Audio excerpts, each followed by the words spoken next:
الله الرحمن الرحيم نحمده ونصلي على رسوله النبي الكريم اما بعد یہ ہمارا درس دینیات کا سبق نمبر 60 ہے، یعنی کہ 60 سبق نمبر 60۔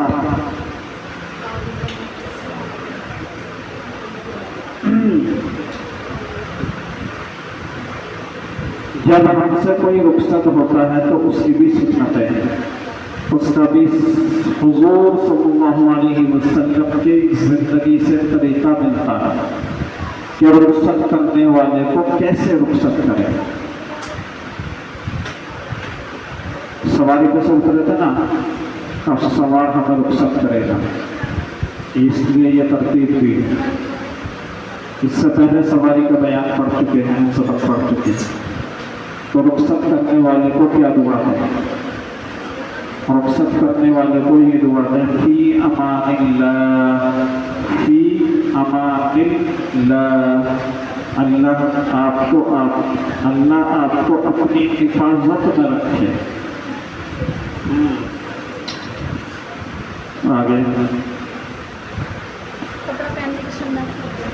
آگے ہے کپڑا پہننے کی سنتیں۔ ایک بات ذہن میں رکھنی چاہیے کہ ہم کتنی بھی عبادت کرتے ہیں، اگر ہم نے سنتوں کا خیال نہیں کیا، اگر ہم نے حضور صلی اللہ علیہ وسلم کی سنتوں کو زندہ نہیں کیا، تو یہ عبادتیں، یہ ریاضتیں، یہ محنت کرنا ہمارا کسی کام نہیں آئے گا۔ ایک آدمی سارے دن روزہ رکھتا ہے، لیکن اگر یہ روزہ بھوکا اور پیاسا رہتا ہے 14 گھنٹے، لیکن اگر یہ سنت کے مطابق نہیں ہے تو یہ روزہ قابل قبول نہیں ہے، یہ عبادت قابل قبول نہیں ہے۔ ایک انسان بڑی لمبی نمازیں پڑھتا ہے، بڑے لمبے رکوع سجدے کرتا ہے، لیکن اگر ان نمازوں کے اندر سنت نہیں ہے، اگر یہ نماز حضور اکرم صلی اللہ علیہ وسلم کے اطاعت کے مطابق نہیں ہے تو اس محنت کا کوئی صلہ نہیں ملے گا اللہ کے یہاں۔ بالکل ایسے ہی جیسے ہم اپنے مدرسے میں کسی استاذ کو پڑھانے رکھیں اور وہ ہمارے بچوں کو سکھانے لگے والتین والزیتون وطور سینین، اور وہ اتنی محنت کرے ہمارے بچوں پہ کہ ہمارے بچوں کو چل کر سورت روزانہ یاد کرا دے، حفظ کرا دے۔ اگر وہ یوں کہے گا ہم فری میں کروں گا میں یہ کام، پھر بھی ہمیں کیا ہوگا؟ منظور نہیں ہوگا، کیونکہ ہم یوں کہیں گے بھائی قرآن کریم مجہول پڑھنا نہیں چاہیے، اس سے ہمارے مدرسے کی بھی بدنامی ہوگی، اس سے اللہ بھی ناراض ہوگا۔ قرآن کریم کو معروف پڑھ، اچھا پڑھ، قواعد کے ساتھ پڑھ، مخرج کے ساتھ پڑھ۔ ایک آدمی بہترین محنت کرتا ہے اور مخرج کے ساتھ پڑھاتا ہے تو اسے ہم تنخواہ بھی دیں گے، اس کی منہ مانگی تنخواہ دیں گے، کیونکہ وہ قواعد کے ساتھ، مخرج کے ساتھ، سلیقے کے ساتھ قرآن کریم کو سکھا رہا ہے۔ تو یہی مثال بالکل سنتوں کی ہے۔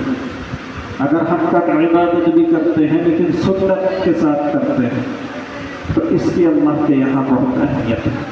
تو ہماری زندگی کا ہر لمحہ بات مت کرو، تم بات کر رہی ہو غور سے سنو بات کو، میرے بات کو بات کرنا۔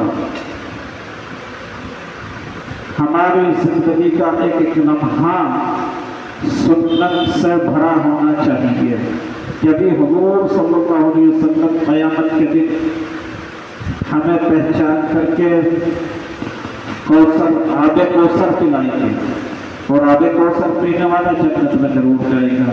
حضور صلی اللہ علیہ وسلم کی محبت کی نشانی ہوگی جس کو حضور صلی اللہ علیہ وسلم آب کوثر پلائیں گے۔ تو ہماری زندگی کے ہر لمحے میں سنتیں ہونی چاہیے جیسے حضور صلی اللہ علیہ وسلم کی زندگی تھی۔ تو کپڑا پہننے کی سنتوں کو بیان کر رہے ہیں۔ کپڑا پہننے کی سنت یہ ہے کہ جب بھی کپڑا پہنے یا تو دائیں ہاتھ سے پہنے اور دائیں ہاتھ سے یا دائیں پیر سے پہنے، یعنی کہ شروعات جب بھی پہنے کپڑے پہننے کی تو دائیں ہاتھ سے شروعات کریں یا دائیں پیر سے شروعات کریں، یہ کپڑے پہننے کا طریقہ ہے۔ دوسرا ہے کپڑے پہننے کی دعا، کپڑے پہننے کی دعا کو بیان کریں۔ کپڑے پہننے کی دعا یہ ہے الحمدللہ الذی کسانی، الحمدللہ الذی کسانی ھذا ورزقنی من غیر حولہ، من غیر حولہ، من غیر حول منی ولا قوة۔ ایک لفظ پھر دیکھ لیتے ہیں، الحمدللہ الذی کسانی ھذا ورزقنی یا ورزقنی دونوں سکتے، آگے من غیر حول، من غیر حول منی ولا قوة۔ یہ ہے کپڑے پہننے کی دعا۔ ترجمہ، تمام تعریفیں اس اللہ کے لیے ہے جس نے یہ کپڑا مجھے پہنایا اور نصیب کیا، مجھے پہنایا یعنی نصیب کیا بغیر میری کوشش اور جد و جہد کے۔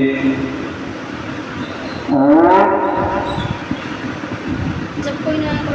جب کوئی نیا کپڑا پہنے تو اس کی دعا الگ ہے، اس کی دعا یہ ہے اللہم لک الحمد کما کسوتنی اسألک خیرہ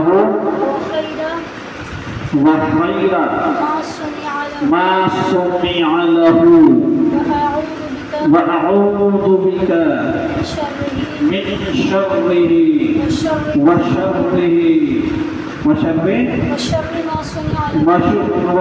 ما سمع له۔ یہ ہے نیا کپڑا پہننے کی دعا۔ ایک ایک لفظ ہم پھر دیکھ لیتے ہیں۔ اس طرح ہم اس لیے پڑھتے ہیں ان دعاؤں کو تاکہ سننے والا یاد کر لے۔ اگر ہم ایک سانس میں پڑھیں گے تو کسی کو سمجھ میں آئے گی، کسی کو نہیں آئے گی۔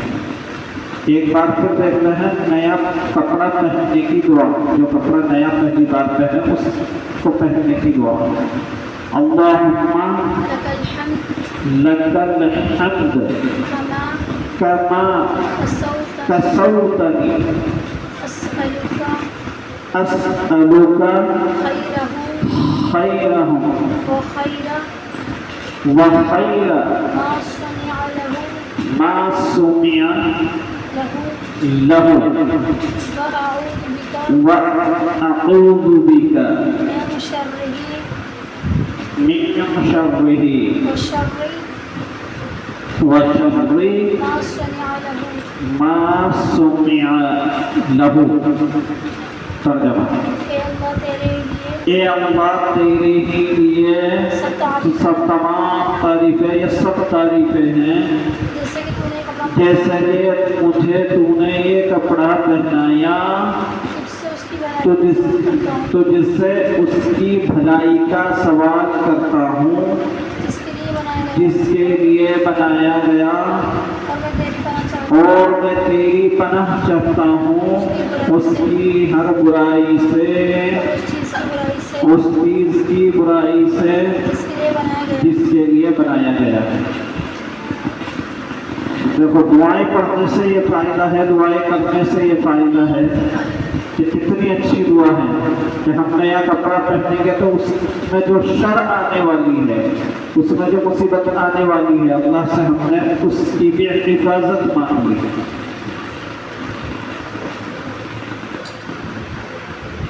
اللہ تعالیٰ ہمیں ان سنتوں پہ عمل کی توفیق عطا فرمائے موت تک۔ اللہ ہمیں ان دعاؤں پر پابندی کے ساتھ عمل کرنے کی توفیق عطا فرمائے۔